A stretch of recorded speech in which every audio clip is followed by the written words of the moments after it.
Eteryje laida iš ciklo skirto suaugusiųjų švietimui mokytis niekada nevėlu. Šiandien šnekame apie neformaliojo suaugusiųjų mokymo subsidijavimo galimybės.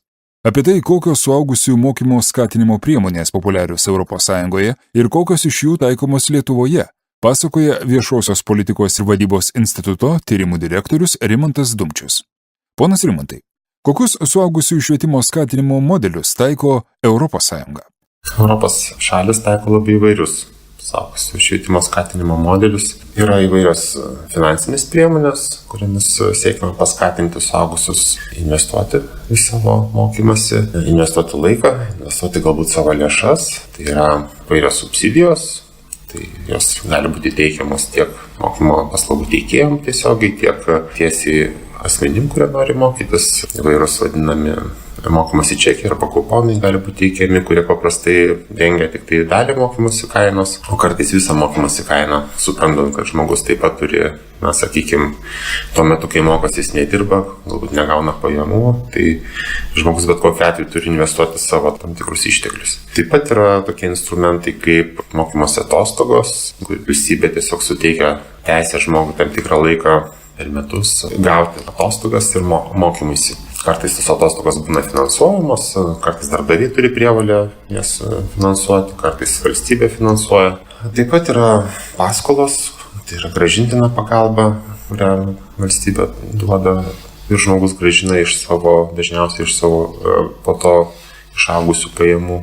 Čia gal kiek rečiau patiem duodama, neformaliam švietimui, dažniau studijoms, ilgesniam mokymusi, kur jau žmogus negali finansuoti mokymus iš savo gaunamų pajamų, bet tiesiog reikia didesnės investicijos, kurią galbūt žmogus negali sukaupti labai greitai. Kurios iš šių suaugusių mokymosi skatinimo priemonių taikomos Lietuvoje?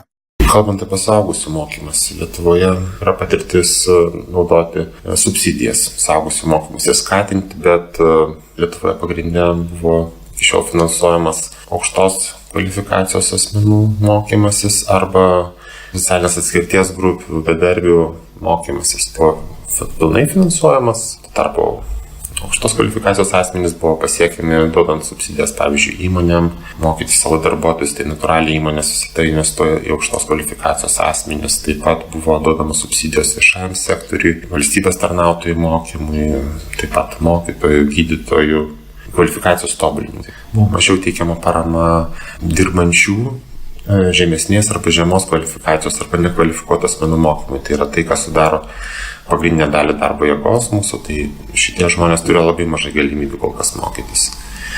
ES parama mažai buvo tam naudojama, kad būtų skiriamos subsidijos būtent šitų grupių mokymų. Bet kiek teko girdėti, šiuo naujų laikotarpių struktūrinės paramos būtent šias grupės bus atkreiptas didesnis dėmesys.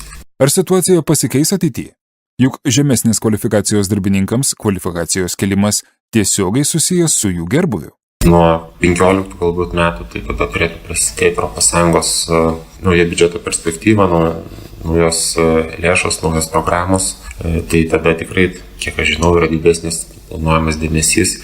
Išliks dėmesys socialinės atskirties grupėm ir planuojamas didesnis dėmesys dirbantiem žemos kvalifikacijos nekvalifikuotam asmenim arba žemesnės kvalifikacijos. Ir čia šiek tiek keičiasi taip pat ministerijos, kurios to rūpinsis. Tai ūkio ministerija perėmė kai kurias funkcijas iš socialinės apsaugos ir darbo ministerijos ir jinai rūpinsis būtent žmogiškų išteklių plėtra įmonėse ir dirbančiųjų mokymų. Pasak pono Dumčiaus, 2015 metais daugiau paramos taip pat numatoma skirti tiesiogiai besimokančiajam, naudojant mokymosi čekius bei kuponus, leisiančius žmogui pasirinkti, kur ir ko jis norėtų mokytis.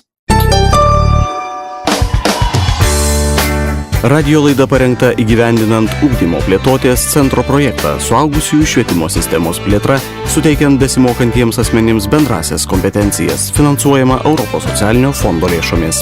Daugiau apie projektą rasite tinklalapyje www.suaugusiųjų švietimas.lt.